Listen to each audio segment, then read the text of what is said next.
you. Thanks everybody for having us. And I'm just going to give you a very quick background of the program. Julie and I are very good friends. We've been friends for years, long-term friends. After I finished dancing professionally, I was running wellness programs here in New York City. And one of the programs I was running was for young moms and children. And what started happening was the parents of these young moms with children started showing up to observe class. So while they were coming to class to watch their grandchildren and their children, I said to them, you know what, I'm going to offer a class for you after your kids class. You get to have a class. And then that was the beginning of designing Fall, Stop, Move, Strong. Working with older adults and really meeting their needs. I found that for me, because of my dance background, everything that I had learned about alignment and balance and strength could be translated so beautifully to an older body. And in fact, that was a body that needed it more than ever. I started to needed Julie to help me troubleshoot some issues that were going on in class, like how to get up off the floor and just educational things that Julie is a master at. And so as a best friend, I'd call her in and say, come on in and help me. So, after like 4 years of that, Julie and I looked at each other and said, hey, we have a fall prevention program. It grew organic in the community on the Upper West Side. And since we have seen, hundreds and thousands of people. And so we birthed it together, but it was very organic. And so I just thought I'd share that. I'll throw in, it was also based on research because I was in academia at the time and Celeste would ask me to come in and troubleshoot. And I would look at the research and see, what have they said about what's effective? And so we combined Celeste's dance background and her knowledge of movement and flexibility and alignment and strength with what the research said was effective for fall prevention and created something really for people in our environment, because a lot of the fall prevention programs have been created sort of in a university environment and then they try to bring them into the community and, it's not really addressing people's needs exactly. So what we did was combined Celeste's dance and exercise expertise with my educational expertise and created a program that had the two aspects, the education and the exercise. And so tonight I'm going to briefly give you some information about age-related changes in our bodies that put us at risk for falls, and some strategies that we can use to help lessen our risk for falls. So I'll start with the age-related changes, and I'll be jumping up and down because I like to demonstrate. So I'll start with the age-related changes, and we usually divide these into a few different categories. And the first category is musculoskeletal, which is our muscles, our bones, our joints. And as we age, muscles lose size and strength. Our muscles get smaller and they get weaker, and that's just a natural process of aging. And interestingly enough, that starts happening in the 30s and 40s, but we really see the impact as we get older. But we do start to lose muscle mass much younger than most people think that we do. The other thing that we lose is bone mass, and I think the women in the group are aware of that with the risk of osteoporosis and osteopenia. But men, you catch up with us. We hit the bone loss a little earlier with menopause, and you catch up with us a few years later. So bone loss is a problem for both genders. Okay, sorry, I forgot to tell you, like the results of having weaker muscles is that it's harder to, I usually do this standing up, so I'm just going to do the whole thing standing up because then I will remember everything. When we lose muscle strength, it gets harder for us to resist gravity. So gravity is always pushing down on us, and we need good, strong muscles to stand tall against gravity and to lift our legs and lift our feet against gravity. I'm going to wiggle with my camera a little bit so I can demonstrate properly. So if our muscles are not strong, then what happens is we end up with a posture that can sort of crumple us up a little bit and push us forward a little bit.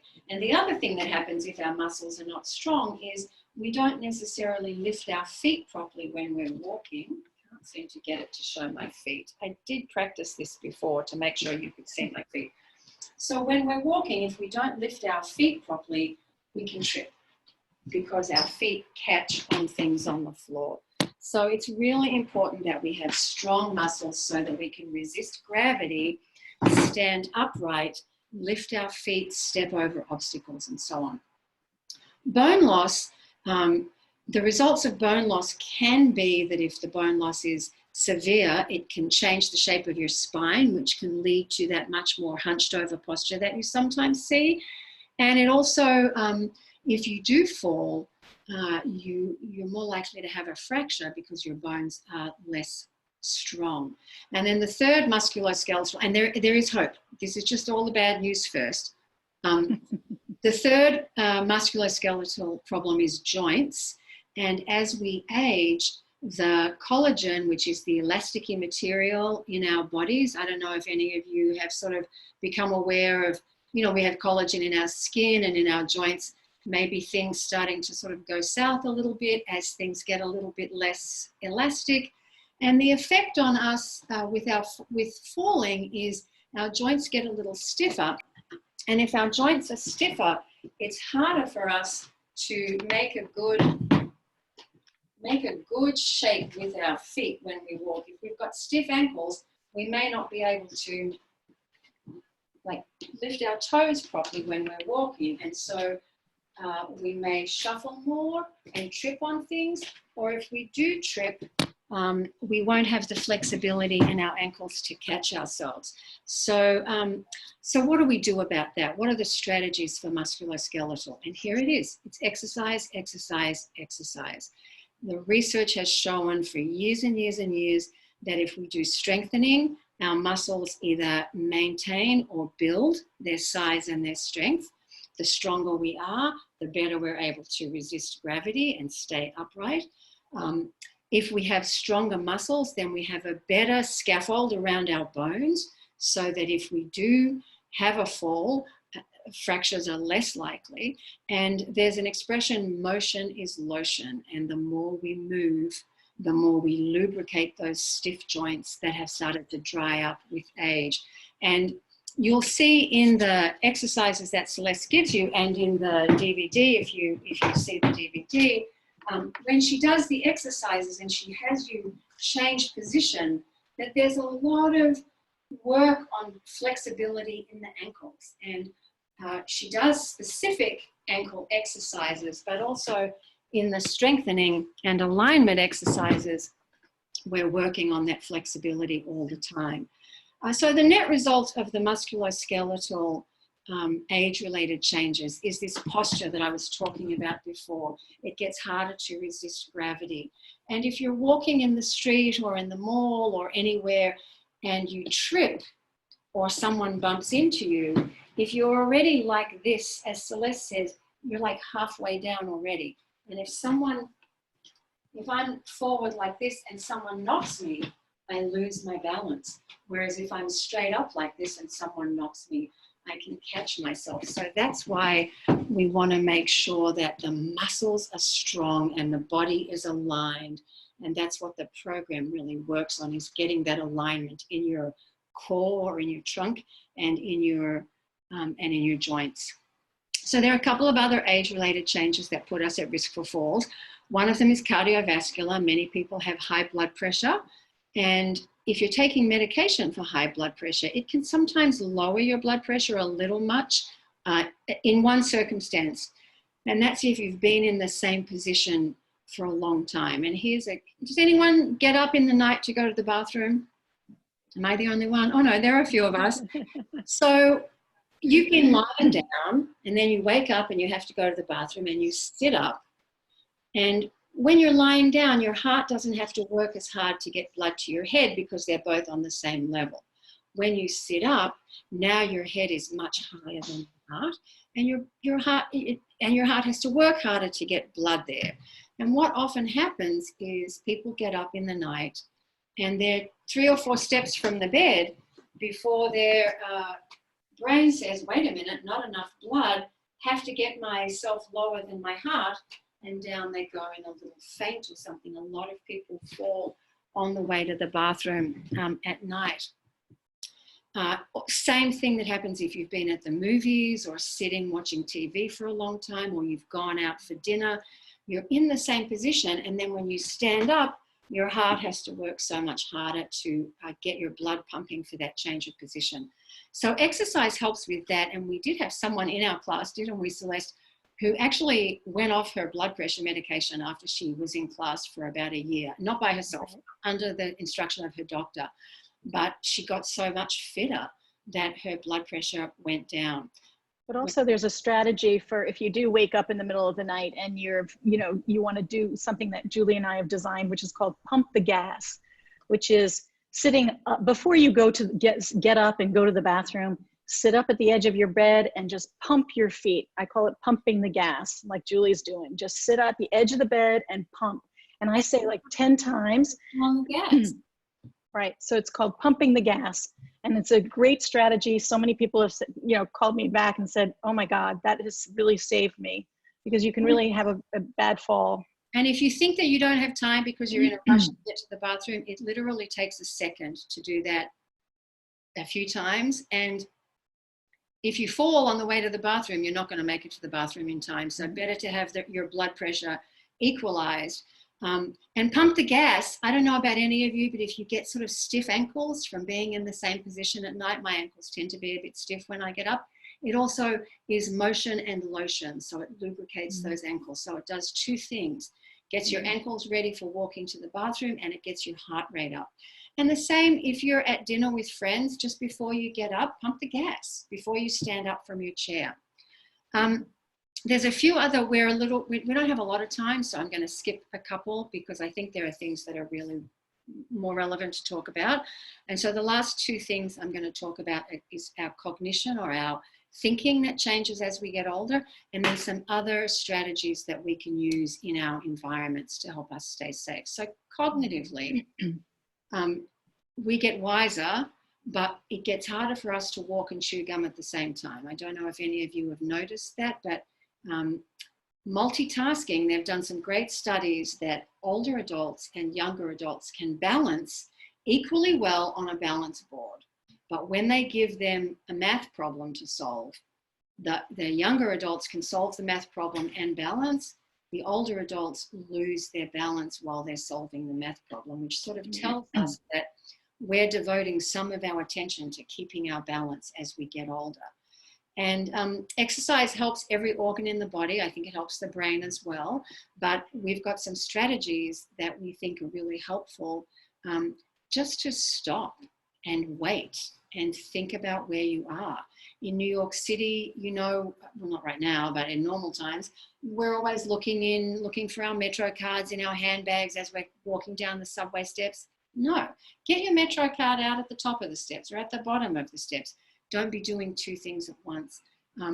We've had people come to our class who were, window shopping and fell because they were distracted by what they saw in the window. Talking on the phone while you're walking. Just stop, go to the side, have your conversation, and then keep walking. Crossing a busy street, say to your friend, let's finish our conversation when we get to the other side. You want to be where your feet are, especially if you're walking in a busy or an unfamiliar or an environment that has uneven sidewalks or uneven surfaces. So the last thing that I wanted to say is just some strategies in your homes and in your environments to help you.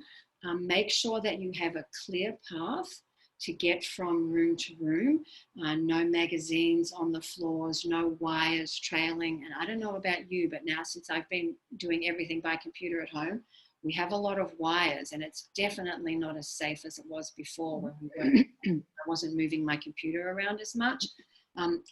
If you have rugs, make sure you tack them down so that they don't slip, or that they don't have that curled up edge. Tack down that curled up edge so that you don't trip on it. Please don't do this. If you're a little unsteady on your feet, please don't use pieces of furniture in your house to crawl from. It's called furniture crawling, and it's very unsafe because your pieces of furniture are not necessarily designed to take your weight. And if you do lose your balance and you're holding onto the back of the chair and you are both going to tip over. So if you find that you're holding onto furniture to get safely around your house, when you feel safe enough to go get an assessment by a doctor and or a physical therapist, get an assessment and maybe get a walking device, a cane or a walker or something to use that is with you rather than reaching for the furniture.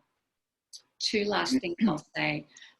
If you're having trouble navigating in your bathroom, getting on and off the toilet, getting in and out of the tub, grab bars are very good and a big help there, but make sure that they are installed by a professional because they have to go into the studs, and drilling through the tile is not something that your average home handyman can do. So you do need a professional to put them in, but don't use the toilet roll holder or the soap dish or the faucets or the towel rail to keep your balance, because those things are just not sturdy enough and you will pull them out of the wall and they won't help you keep your balance. And then the last thing is make sure you wear good footwear. So we all love our slippers, and now that we're at home a lot, you're probably living in your slippers. Well, they call them slippers for a reason, because you slip when you wear them. So no slippers, and bare feet, you know, with those bony and joint changes that we have, it's probably better to wear something that supports your foot in good alignment. And in bare feet, I usually take my shoe off and show how I've got this really flat foot on one side and it just changes the whole alignment in my legs. You don't want to see that. But if you don't like to wear your shoes that you've worn outside in your house, get a pair of decent shoes that are your inside the house shoes. They can be slip-ons, but they should have a good, nice heel. They should come up high on the foot. They don't have to be a sneaker, but come up high on the foot. And they should have a sole that is not too grippy, but not slippery. So try and wear good shoes in the house. And these are things that we have found in our program, plus the research has found over and over again, are things that really put people at risk in their own environment. I think I kept to time, Celeste. I hope it. I just want to add one thing to what you're talking about, Julie. I just want to quickly ask, just raise your hand. Have you had a fall? Oh yeah, that's what I usually ask first. Yeah. Yeah. Right. Okay. In your house, out in the community, either or both. It doesn't matter, right? Inside, outside. Have you been outside and had a fall? Okay. Mostly inside. Inside falls. Who's fallen inside? Yeah. So there's something, one of the things you want to, take into account, and I think that one of the beauties of being part of a fall prevention program, which we've experienced, is when you're in a collective group with other people that have had falls, you feel like you're not so alone. There is such a component of the fear of falling again that can make you feel, very fragile and fearful to go out or to lead your active life. And there's, one of the researchers that was on our research is a psychologist or psychiatrist, and her specialty is fear of falling in older adults. And she comes in and often speaks about what the trauma of that is for people. And I think that, we just are taking a moment to acknowledge that. And there's no cure for it, but I will say that the more you get into a program and you exercise and you're proactive, it's inch by inch. It doesn't go away necessarily, but it gets better as you build more confidence. Well, I think what we've heard people say is, I'm more aware, but I'm not afraid. And I think once you're armed with a good, strong body and that awareness of where your feet are and confidence in your own abilities, then you think more carefully about how you do things. Whereas when you've fallen, I think you're just afraid. Like, I don't want to do it because I'm afraid of falling. And it's very isolating. And actually the research, less than half of people who fall tell their doctors or any other healthcare provider. We totally understand why. Because people are afraid that their doctors are going to say, oh, you have to go into assisted living, or you have to go into a nursing home or something. you can't be by yourself anymore. And it's not, you know, 0 to 100 like that. There's lots of steps in between falling and not having your life anymore that you can take. So we would like to help you be confident and stay in your life and be the active person that you are with the life that you live, but with confidence, not fear. I think we covered all of it now, Celeste. Yeah. So I want to get to talking about movement and exercise. And I am going to stand up, and I would like you to participate. Let me just quickly say, if you're using a walker or a wheelchair, I know that I don't know you, so I don't want to put anybody at risk in their movement. So if you feel like, you know, you'd rather just watch it, I would prefer you to get up and participate.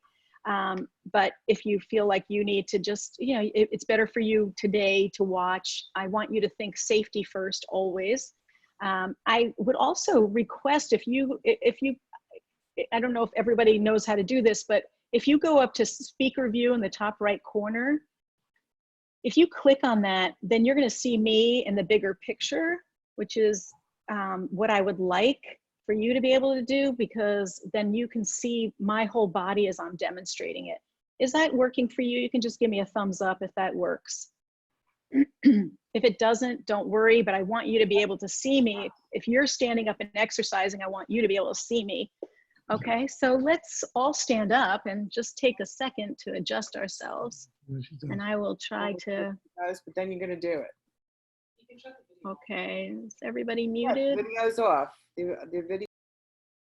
Okay, all right, so I am going to move my camera a little bit, and hopefully you can see me. Julie, you tell me if you can't see me. Can you see my whole body? Julie? Yeah, okay. Julie, are you muted? I muted myself and took my headphones off because I want to exercise. Okay, all right, but you can see me, right, Julie? Yeah. Okay, thank you. All right, so let's talk about first the most important thing about movement, and I want to teach you about alignment and getting involved with focusing on your body. So first and foremost, get your feet parallel and they're hip width apart.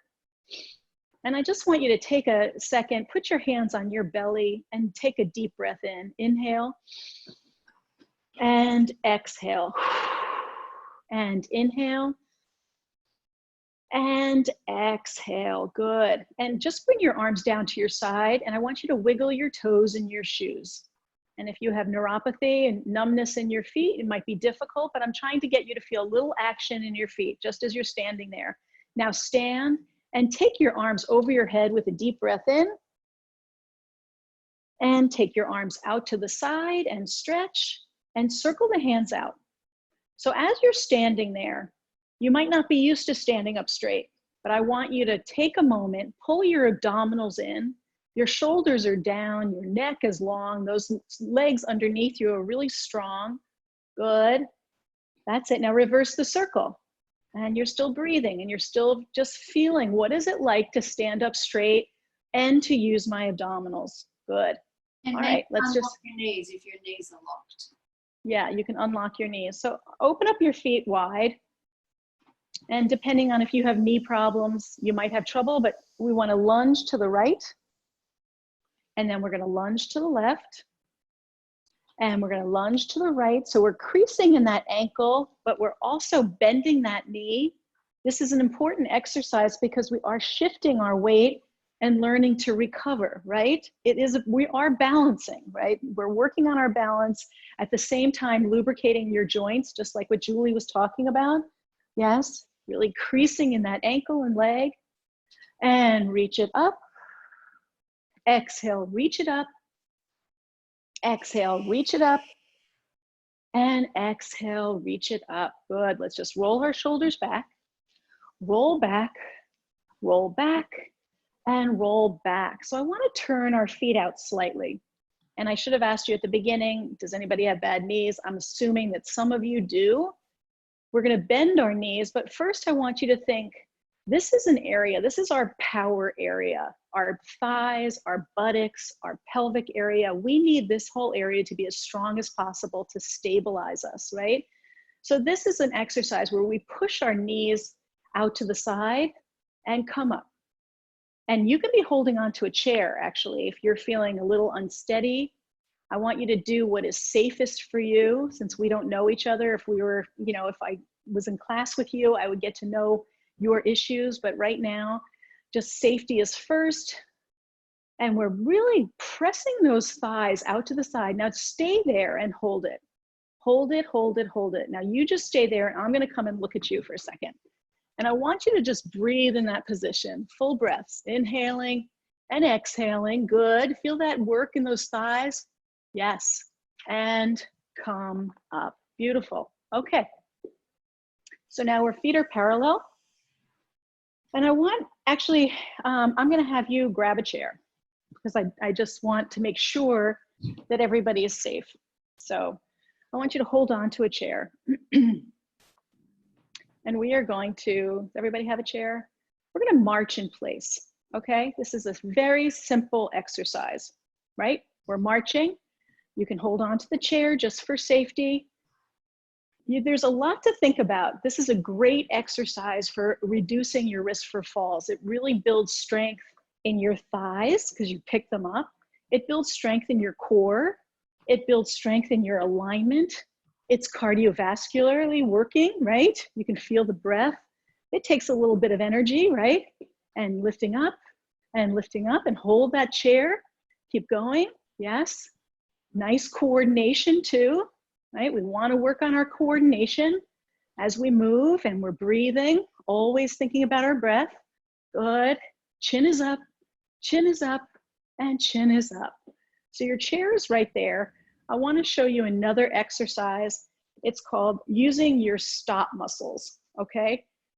It's an exercise that I use almost in all of my classes towards the end of class, is teaching people how to stop, right? Put your foot out and stop. It's a quick, really percussive movement. You can even feel like you're slamming your foot into the floor. If you're in an apartment, the person downstairs is gonna go, what is she doing? What is he doing? Push out. Yes, as if you were, you know, having a kid come by on a scooter and you had to put your foot out to stop yourself from falling. Keep going.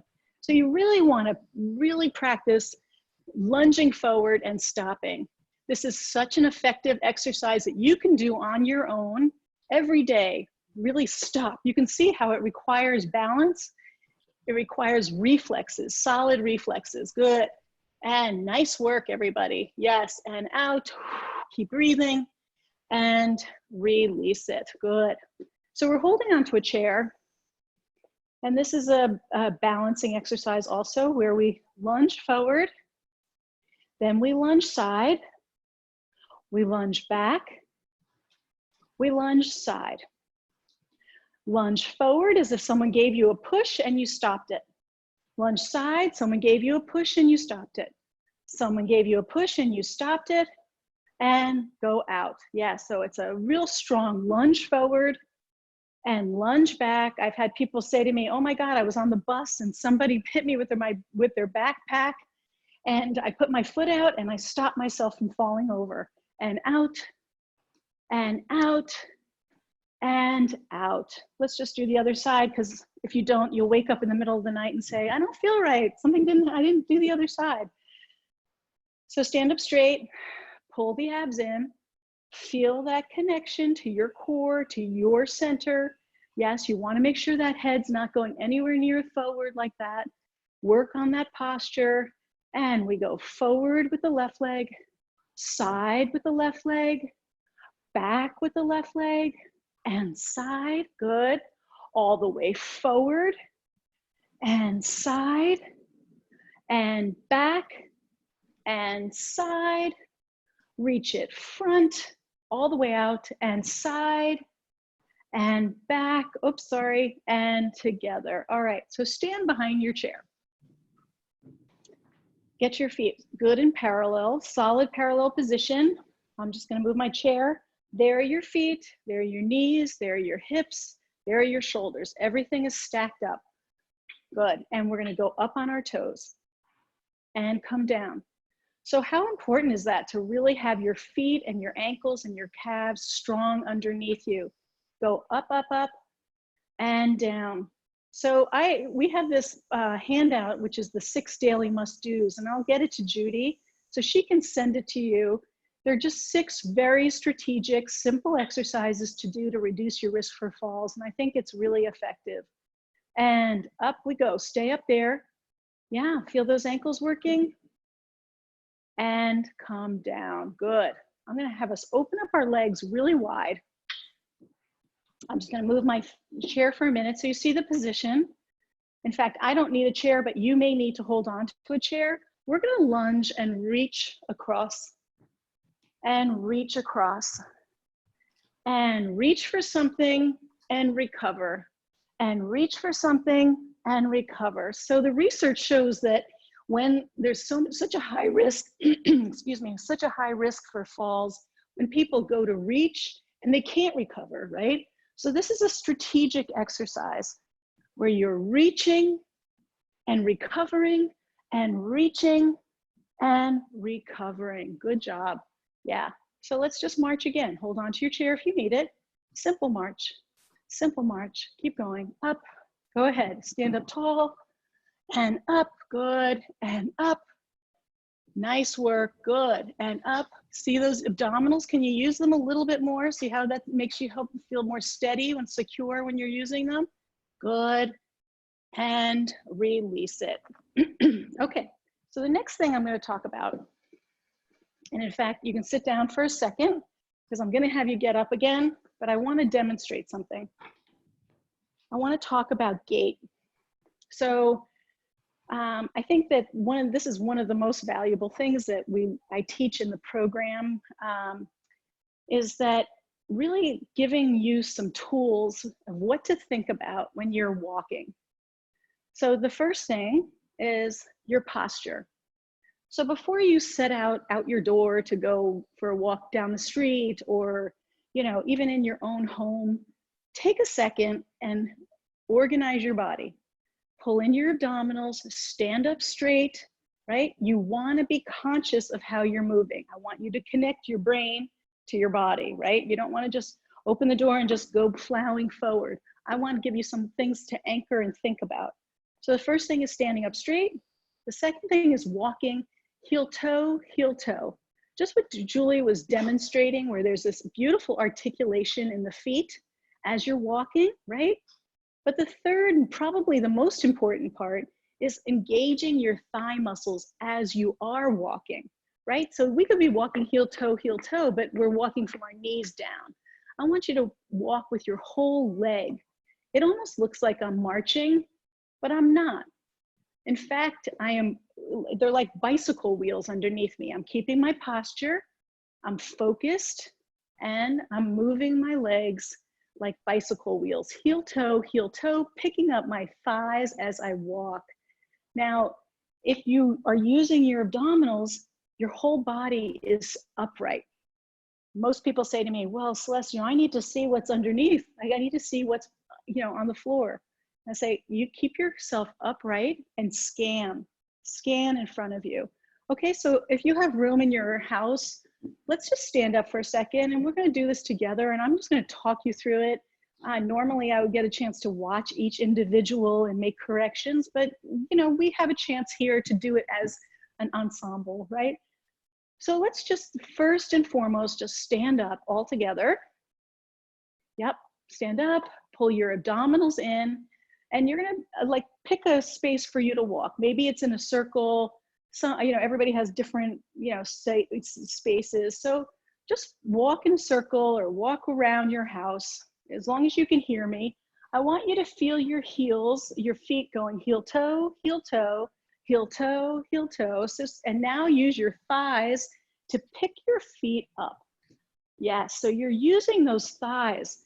That helps you. So there's no way that you're going to hit a little lip in the sidewalk, right? Because your feet are off the ground. That's what I want you to be focusing on as you're walking around in your own home. And don't forget to use your abdominals. Pull them in. Yes. Now, okay, come on back. I hope that was helpful. I'm just going to give you a little another tip. If you're out in the snow, you don't want to walk like that. If there's snow and ice, you want to do actually the exact opposite. You want to walk full foot into the snow. It's a full foot, and you pound your foot into the snow, right? So you're never going to get tripped up and fall backwards from being on the ice. You pull your abdominals in. The core stabilizes you. These are your stability muscles, right? If you're, imagine yourself like a tree. A tree is strong through the trunk. If it's not, but everything's flopping around. But you engage your core, it's gonna get stronger too. And you place that foot, and I call it the monster walk, 1 foot at a time, pressing into the floor, okay? I've gotten a lot of, you can sit down. Thank you. I've gotten a lot of feedback from people about having falls with their masks. So, and I don't know if anybody has experienced that, but you know, it does affect your vision when you have your mask on, right? So it's harder to see what are your feet doing. Not that you're looking down, but there's a sense of where are my feet? And I would suggest strongly that you really, when you go out with a mask on, because now we all are, that you're really focused on every single step, and you're scanning in front of you. There's going to be no surprises. And every time you start thinking about your, you know, grocery list or things that you need to take care of, tell yourself, know what, I'm going to just stay mindful right now of my activity, which is walking heel toe, picking up my feet, making sure I'm using my core muscles. So I just wanted to share that because I have gotten, you know, a lot of feedback about masks and how it's a little disorienting and people don't always feel as secure with them. Sort of feels harder to see, even though it Yeah, isn't. But you've right. lost some of that like lower peripheral vision. Yes, right. So I just want to say one thing about what Celeste was saying about that scanning the environment. What we're trying to do in that case is not look down at our feet or at the ground immediately in front of our feet, because when you do that, then you're bending forward and you've shifted your weight in front of your feet, which makes it much easier to fall. Right. So if you're going through an unfamiliar environment, scan ahead of you. You know there's an obstacle coming up. You can look at that one obstacle as you step over it and then back up. But you don't want to get into the habit. I always say the winning lotto ticket is not down there at your feet. You've got to look ahead. And the exercises that I will share with Mira and Judy are just, you know, they are simple, they don't take up a lot of time, but they're extremely effective. And if you're not exercising, you should be. And I'm not saying that to lay any kind of guilt trip on you, but if you really care about not having a fall, we can talk about it. But the best thing and the healthiest thing that you can do for yourself is just move. And even if that's 5 minutes here, doing this exercise and 10 minutes there, you know, you can break it up. And, you know, I know that I have experienced in so many classes that I've taught is that people, you know, do their home exercises, but sometimes they don't do it all together because they don't want to commit to that much time, or maybe they're not as motivated. So I'm all for whatever works, do it, but, you know, really do it. Do it. Yeah. Just as a side note about cognition, and I took a workshop recently with Dr. Wendy Sadzuki. She's a NYU neurologist, and she just had one thing. I mean, very interesting program, but the one thing that was a takeaway, because her specialty is exercise in the brain. And I thought the one thing that really stood out to me is that she said, when you exercise, you release the neurons and chemicals to the brain. She said it's like a bubble bath for your brain. It's so good for you. And I just thought that was such a wonderful takeaway, to imagine that exercise is great for your body, but it's also great for your brain and your mind. So I think that, you know, we are open to having some questions. If anybody has anything that they would like to.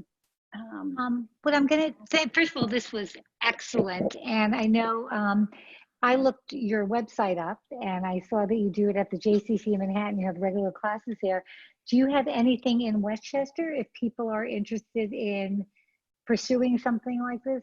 Right now, I don't, but I am working with a lot of different organizations that have programming virtually. So, you know, even my classes at the JCC are open to anyone, anywhere, because they're virtual now. So you're more than welcome to pursue that. You can, you can check out my website or the JCC Manhattan's website. I also offer classes on my website if you want to have a look. So there's, you know. Judy, if Celeste send me the information and we can send it to everybody. Yeah, I was just saying that I'm going to put together with the list of exercises that you had, daily exercises. We'll put together something and send it out to everyone. That would be fabulous. Great. I also have a DVD that you could exercise with at home. So. Yeah. Oh, wow.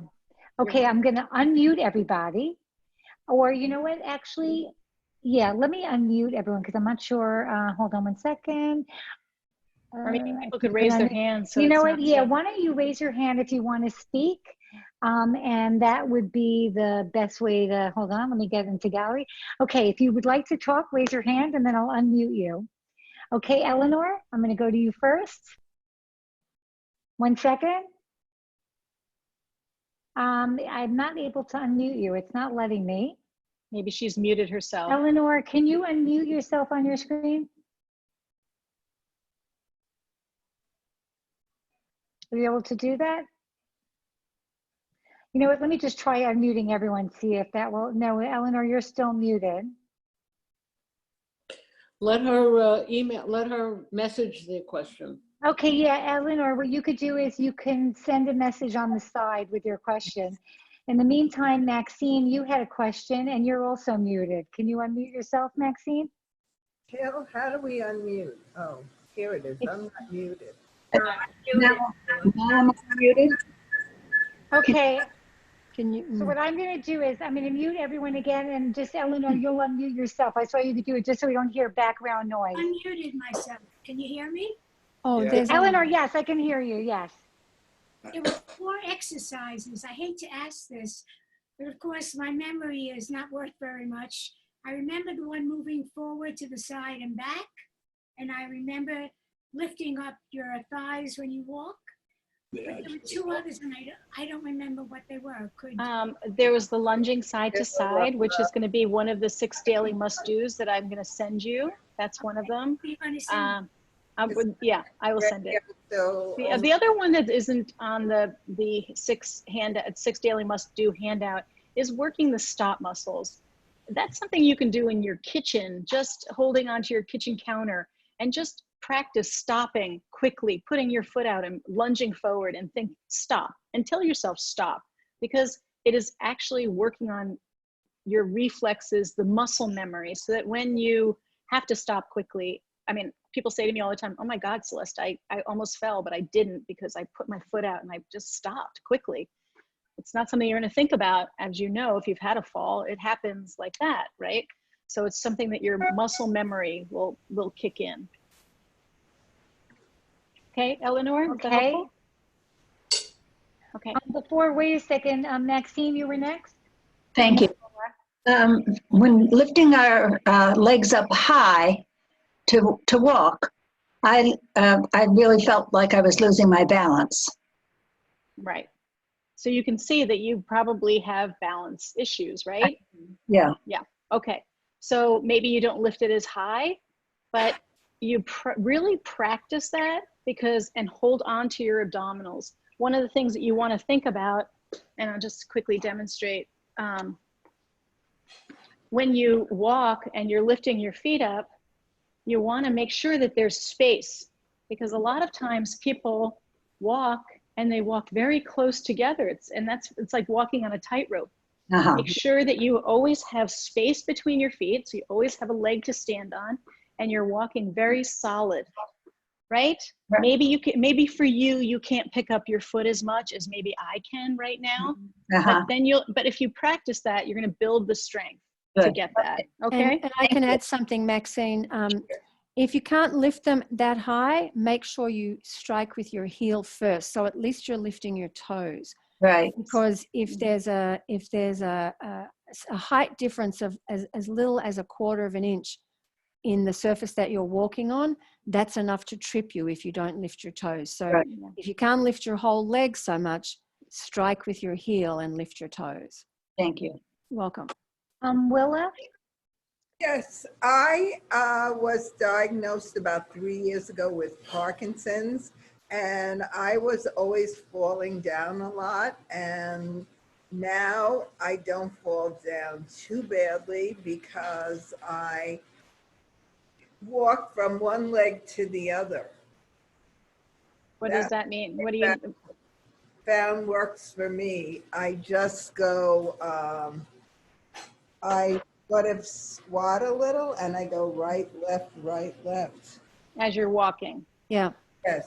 You're sort of shifting your weight a tiny bit to the right side when you're putting your left foot forward, and then you shift back to the left side when you put your right foot forward. So you're making sure, sort of like Celeste did before when she had her feet wider apart, you're making sure that you've got a leg underneath your body whenever you're taking a step.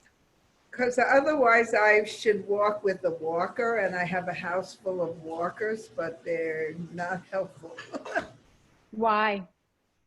I don't know, they're difficult to maneuver.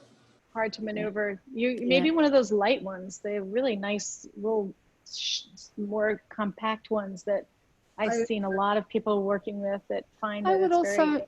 recommend, have a couple of sessions with a physical therapist when you feel safe to go back and get therapy, and have them check, is the walker the right height? Is it the right size? Is there a technique that you can use? They're not you can't just pick those things up and start using them. I think it really helps to be. And a lot of people do trained. that. Someone has a left, borrows a walker from someone else, and you really have to be fitted, Can I tell you, we had time. someone in our class, we had a married couple in our class. The husband was really tall and the wife was fairly short, and they shared a cane, which didn't fit either of them, because for the husband, the cane was way low, and for the wife, the cane was way high. But, it was like Auntie Frida's cane. It had been in the cupboard for 25 years, and they both felt shaky on their feet, so they shared it. You really need to have those things properly fitted, because if they're not the right height for you, you can't maneuver them, and they don't help you. Right. Juana? Yeah, I just want to thank you. It was a wonderful class. Can we have a summary of the movements? You're going to mail it to us, a little sheet with every step. I'm going to send Judy a handout, and it's called the 6 Daily Must-Dos, and it's 6 exercises that I've put together that are, very strategic and targeted to help reduce your risk for falls. So you'll get it, and Judy will mail it to you if she has your email address. And they're called the must-dos because we want you to do them. Thank you. Yeah, I want to thank you. I have to go to another class. Oh, you're so busy. Juana, you're Okay. busy. That's why you've got to keep moving strong for that busy life, Juana Juana. actually does our chair yoga, so I'll see you It's tomorrow. very good Juana, in at the 11. age of COVID. This is especially important in the age of COVID because we don't exercise that much. Right. I'm telling you, I'm really impressed with, so many classes have gone online, and people have really rallied and are exercising, diligently. It becomes like a main focus of your day. Like, oh, I did my exercise. I feel stronger. I feel better. My body, I feel better about myself. So, I think you might really enjoy it. So get started with the 6 daily must-dos, and, Thanks. Maxine, you just need to unmute yourself. Okay. Perfect. Yep. Where do you have leave screen over here? This one? Maxine? Would you be able to also include how we can contact you at the JCC in Manhattan, Yes, I will. that I information. will. Okay, thank you. Absolutely. You're welcome. You know, there's a lot not to recommend COVID, but the one thing that we've got to recommend COVID is that you can go to classes at the JCC now in Manhattan without having to go to the JCC in Manhattan. So Is there a you charge go for to the Celeste's classes? class, I mean. Is there a There- charge for the classes online There at the is JCC? a charge, yes, and they're approximately, I think, $18 to $20 a class. And generally, people sign up for a session, but you don't have to. You can get prorated per class if you wanted to do it that way. But I just, and I'm not pitching the program, but I am saying that there's a beginning level, an intermediate, and advanced. So it's like once you're doing it, it's not over. You don't start and then it's done. Oh, I exercised and now I know what I'm doing and I'm done with exercising. I actually want to point it out, Celeste, because I was witnessing the development, right? When you first time you did your research, and then I remember Julie coming to me and saying, well, we need to add a cohort because we have the people that want to come back. So that's the importance of it, like the people actually feel the benefits that they come back and back.